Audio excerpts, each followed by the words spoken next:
Tonight on First at 9, this Tuesday, the 9th of July 2024. Diplomatic manoeuvring, debt restructuring to conclude by month's end, reveals the foreign minister.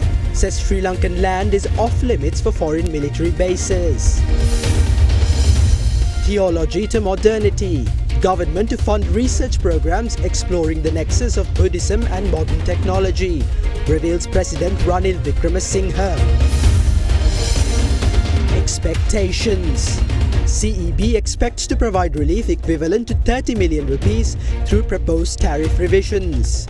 Final decision to be announced next week. Target acquired. Sri Lanka predicts a revenue of $1.5 billion from tea exports in 2024. ඔබේ විශ්වාසය දෙනු සෙන්සුරයින් දැන් ළඟමැති ෆාමසියෙන් ලබාගත හැක. From Derana, this is Derana First at 9. Live from Studio 24 in Colombo. Good evening and welcome to Sri Lanka's premier primetime English news bulletin, Derana First at 9. I'm Tarindu Mahendra and in your top story tonight. Minister of Foreign Affairs Ali Sabri expressed confidence that Sri Lanka's entire debt restructuring process, which commenced with the economic crisis in 2022, will mark its conclusion by the end of this month. He made these comments while speaking at an interview at the Reuters Next conference today during his visit to Singapore.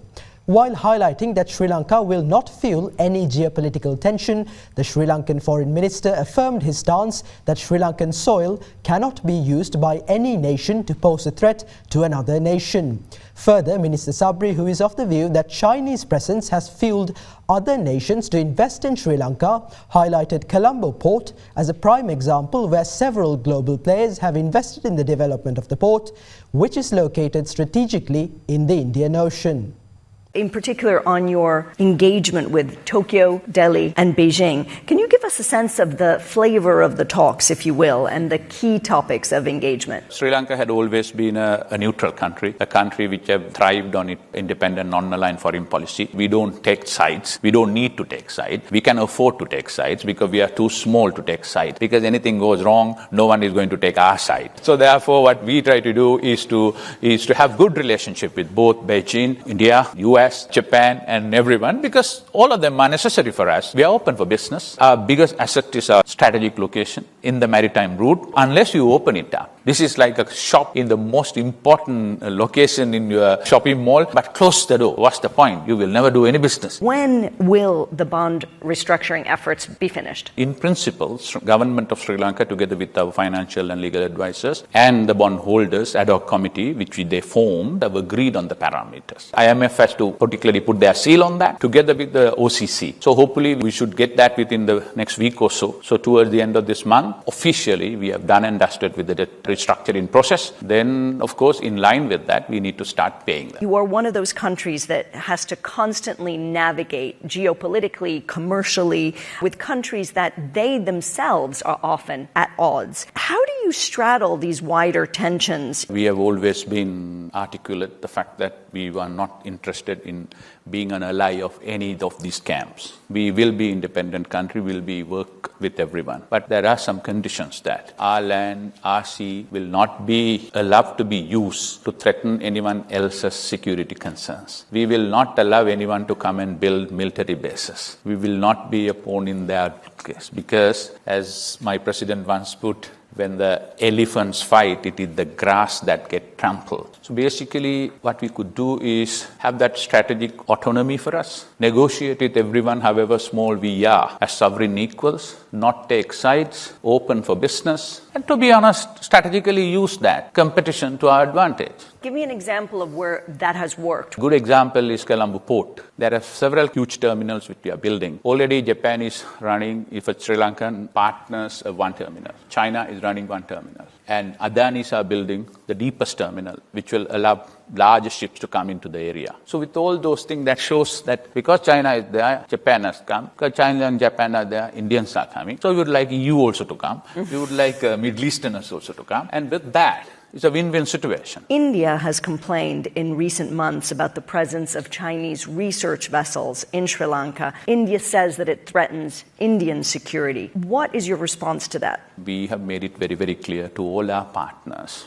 We will not allow anything which should legitimately threaten somebody else's, particularly our neighbor's security. But subject to that, if you want to be a maritime hub, we have an obligation in terms of UNCLOS to have freedom of navigation taking place through our shores. So up to that point in time, we'll do that. But on the long run, if somebody comes with evidence and shows us that that threatens our neighbors or anyone's security, of course we will take necessary action. We are in constant touch with our friends and friends from both near and far and assess case by case. Right now what we have done is we are trying to improve maritime research capacity of our country. There is a group who are working on that. So until they build their own capacity in terms of equipment and knowledge, temporarily there is a moratorium in place toward the end of this year for research purpose within our waters. For the time being, that's the position. But toward the end of the year, we will reassess whether we have gained that capacity building, and it is time for us to further extend that or to lift it. So that's what it is right now. Crunchy goodness for hunger on the go. Now, while highlighting the convergence of modern technology and Buddhist teachings, President Ranil Wickremesinghe stated that the government is planning to establish a new institute where Buddhist philosophy and the teachings of the Tripitaka will be studied. He went on to say that suggestions were made to the Ministry of Technology to conduct a state-funded research program on the connections between Buddhism and modern technology. Speaking at an event in Ratnapura, the head of state revealed that discussions are ongoing with Durham University of the United Kingdom to initiate an archaeological excavation of the Mahaviharaya.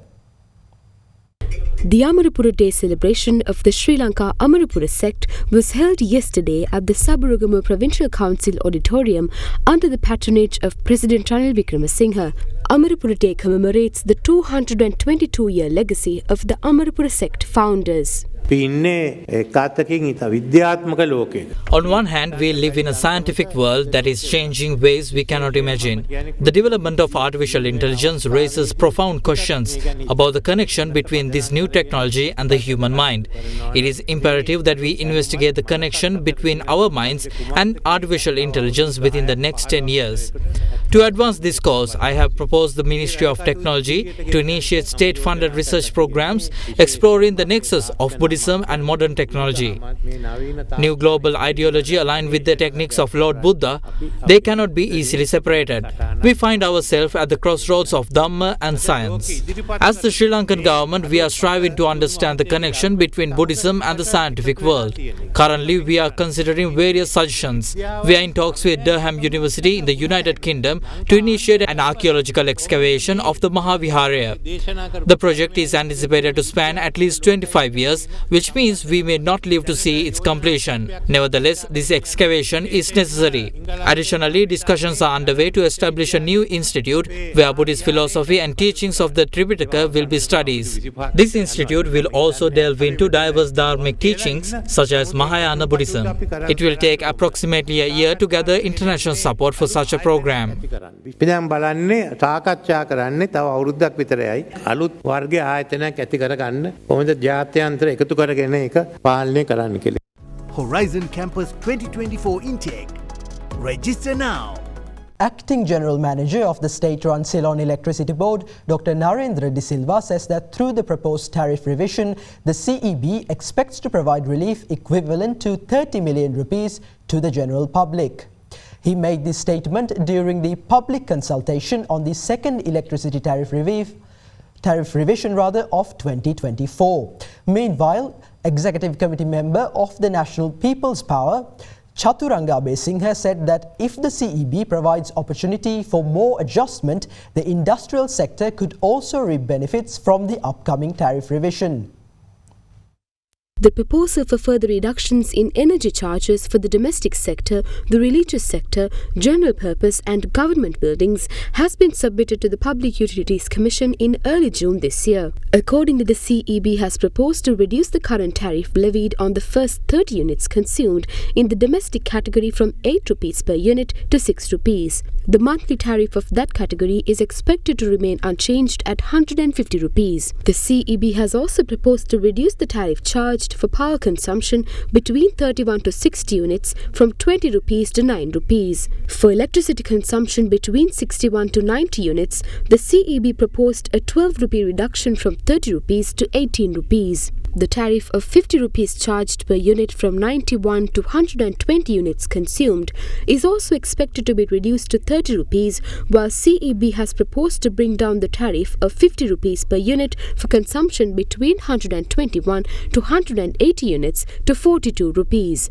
A proposal was also made to reduce the 75 rupee charge levied per unit for consumption above 181 units to 65 rupees. The fixed monthly charge for the various consumption categories in the domestic sector were proposed to be held unchanged. Along with the tariff reductions in the domestic sector, the CEB proposed to reduce electricity charges for the religious and charitable institutions. Accordingly, the CEB proposed a 2 rupee reduction for the first 30 units consumed, causing, if implemented, for the tariff to fall down from 8 rupees to 6 rupees. Through the proposal submitted to the PUCSL, the CEB proposed to hold the per unit tariff charged for power consumption from 31 to 90 units and 91 to 120 units at the current rate. The CEB also proposed to bring down the per unit tariff related to consumption between 121 and 180 units to 30 rupees from 32 rupees. The CEB further highlighted that if religious or charitable institutions consume beyond 181 units, a 1 rupee reduction can be accommodated, bringing the per unit tariff down from 43 rupees to 42 rupees. The CEB also proposed to not revise the fixed monthly fee in all categories for religious and charitable institutions. The public consultation on the second electricity tariff revision of 2024, organised by the Public Utilities Commission of Sri Lanka, commenced today at the Bandaranaike Memorial International Conference Hall. The final generation cost of a unit is approximately 29 rupees. Transmission costs of around 1 rupee and 50 cents and distribution costs of 6 rupees are added to that. This brings the unit cost to around 36 rupees and 50 cents. Additionally, loan repayment costs, which are around 2 rupees, are also included. Therefore, the final cost of a unit is around 38 rupees and 50 cents. Currently, we are selling a unit at 40 rupees and 20 cents. If we add up the difference between the selling price and the cost of a unit across all categories, it approximately amounts to 30 million rupees. This is the amount we expect to provide as relief in the tariff reduction. At present, the CEB has proposed to offer this relief mainly to domestic consumers and religious institutions. After reviewing economic research and tariff mechanisms, we observed that the tariff imposed on the domestic category is higher compared to other tariff mechanisms.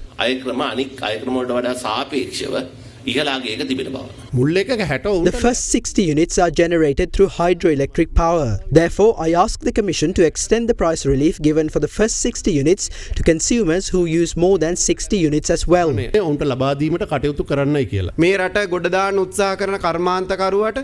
benefit is being provided to the SME sector or the tourism sector, both of which are working hard to support the country's economy. Through small adjustments, an 11.6% relief can also be given to the industrial sector without harming anyone. The PUCSL stated that following the public consultation, the final decision on the electricity tariff revision will be announced on the 15th of July. Now, Sri Lanka and the United States will commence the 5th session of the US-Sri Lanka Partnership Dialogue in Washington, D.C. on the 12th of July.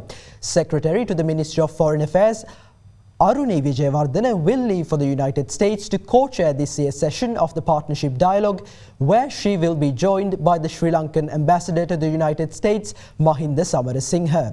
Discussions during the dialogue are expected to focus on cooperation between the two nations in the fields of economy, security, science and education. The US-Sri Lanka Partnership Dialogue was inaugurated in 2016 with the intention of developing bilateral relations between the two nations with a particular focus on economic and security cooperation. The fourth session of the dialogue was held in Colombo in March of 2022. The Foreign Ministry in a statement noted that Foreign Secretary Aruni Vijayawardena will undertake an official visit to the United States to attend the 5th US-Sri Lanka Partnership Dialogue scheduled to be held at the US Department of State on the 12th of July. Foreign Secretary Vijayawardena will co-chair the 5th session of the dialogue alongside the Acting Under-Secretary for Political Affairs of the US Department of State, John Bass. Ambassador of Sri Lanka to the United States, Mahinda Samarasinghe, officials from the Sri Lankan Embassy in Washington, D.C. and the Ministry of Foreign Affairs will also attend the partnership dialogue. According to the Foreign Ministry, discussions during this year's partnership dialogue will focus on several aspects of Sri Lanka-US bilateral relations, including economic, defense and security cooperation, democracy, reconciliation and human rights, climate change, science and technology cooperation, education and cultural cooperation and people-to-people contacts. The information census of the second phase of the Aswasuma Welfare Benefit Programme, which is implemented as per the instructions of President Ranil Wickremesinghe, will be conducted from the 15th to the 30th of July 2024. In addition to over 1.8 million people who qualified for the first phase, 450,924 applications have been received for the second phase. The identification of those who are eligible for the payment of welfare benefits among 550,924 applicants is to be completed within this month. The President's office reported that a total of 1.854 million individuals have qualified for the first phase of the Aswasuma program, with the government allocating 58.5 billion rupees for the second phase. The Welfare Benefits Board has provided an opportunity for those who did not receive benefits or could not apply during the first stage to reapply. Aswasuma welfare benefits will be distributed across 4 social categories, namely transitional, vulnerable, poor and extremely poor. Additionally, allowances for the disabled, elderly and kidney patients will continue as usual. The Welfare Benefits Board has introduced a new mobile application that includes features of taking photos, geo-mapping and voice recording in a bid to enhance the efficiency of field data collection. Accordingly, it is planned to implement the collection of information through the mobile application as a pilot project within the Colombo Divisional Secretariat. President Ranil Wickremesinghe's proposal to grant a special pay increment to non-executive government officials who reported for duty both yesterday and today was approved by the Cabinet of Ministers today. This comes in a backdrop where the nationwide trade union action initiated yesterday continued for the second consecutive day today, leading to massive disruptions in the public sector. More than 200 public sector trade unions launched a 2-day nationwide trade union action yesterday, demanding that the 20,000 rupee allowance granted to the executive grade officers be provided to them as well. Accordingly, state officials across several sectors did not report to work by calling in sick, leading to significant disruption in the daily operations of public sector institutions. Teacher principal trade unions also joined the trade union action today by reporting sick. Academic activities of government schools across the island were hampered as a result. However, academic activities in some Piriwen and semi-government schools continued as usual today. Teachers' trade unions announced that school activities will proceed uninterrupted tomorrow. Similarly, the United Health Workers also joined the trade union action this morning. Operations of the Colombo National Hospital came to a halt due to the strike action. However, several health sector trade unions refused to support the trade union action.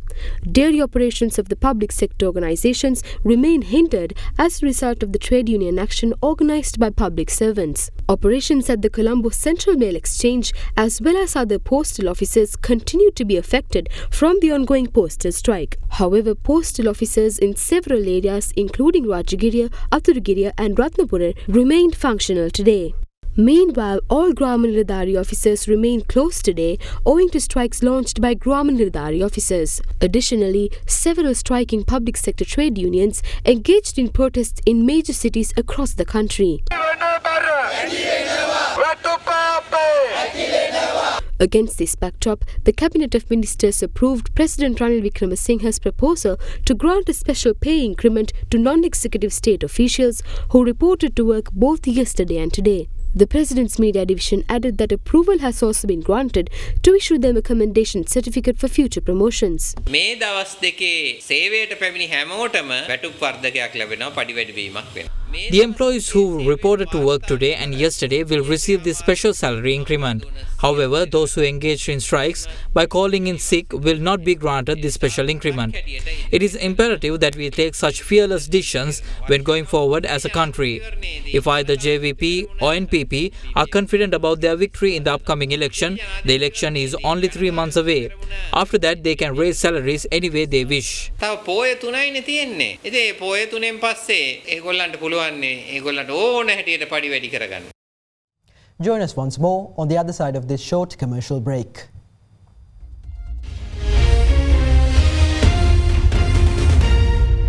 Star Dishwasher Dali Hill Indul Pahasuwen Sede. Star Dishwasher Magic Tub එක. Crunchy goodness for hunger on the go.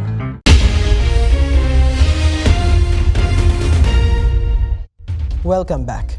Now, police investigations have revealed that the murder of Surendra Vasanta Pereira, alias Club Vasanta, was executed by 2 underworld figures, including Lokupati, who are hiding in Dubai. The police have so far arrested 7 suspects in connection with the incident, which claimed 2 lives and injured 4 more.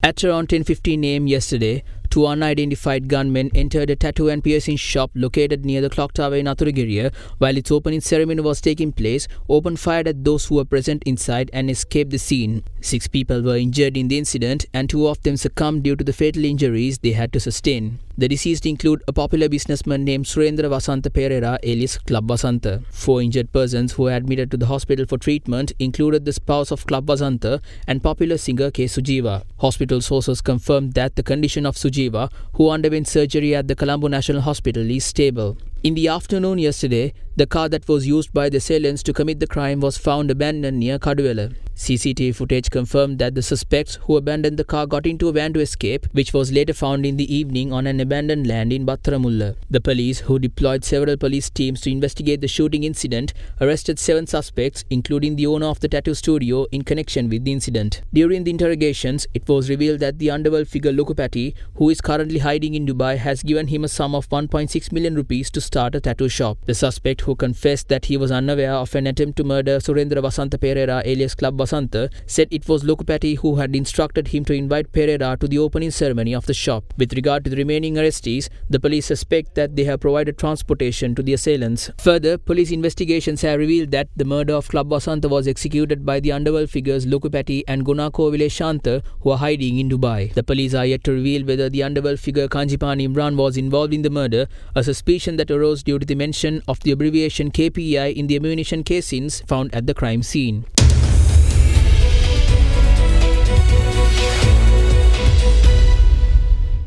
Now, in your business news, the Tea Research Institute of Sri Lanka predicts that the country's tea exports will generate a revenue of $1.5 billion in the year 2024. Meanwhile, as part of the first stage of a 3-stage program to provide fertilizer at a concessionary rate, 10,000 out of a planned 30,000 metric tons of fertilizer have been distributed among the country's tea plantations. Recently, Minister of Agriculture and Plantation Industries Mahinda Amarabira convened a progress review meeting at the St. Combs Estate in Thalawakale and the Tea Research Institute of Sri Lanka. Addressing the progress review meeting, Minister Mahinda Amarabira revealed that the lands which have already been cultivated are sufficient for the development of Sri Lanka's tea industry. During the meeting, it was revealed that the ban imposed on the import of agrochemicals in 2021 in promotion of organic agriculture affected the tea plantations, resulting in lower amounts of fertilizer being used on tea plantations in 2022 and 2023. This resulted in a decrease of tea production. However, the current government, through the 2 state fertilizer providers, are taking measures to provide fertilizers at a concessionary price. As such, 50 kilograms of 3 types of tea fertilizers with a market value of 14,000 rupees is being provided at prices ranging from 5,500 rupees to 7,500 rupees.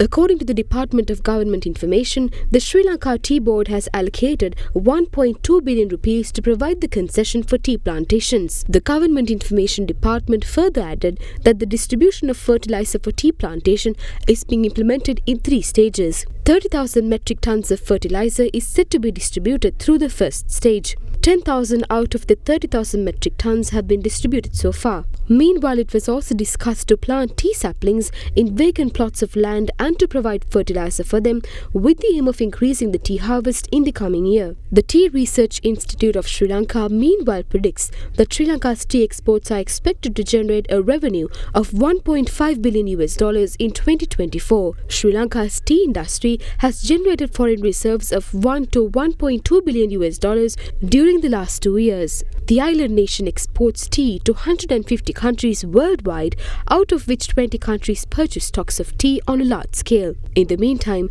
the Tea Research Institute of Sri Lanka has been able to identify 70 species of tea with a high global demand.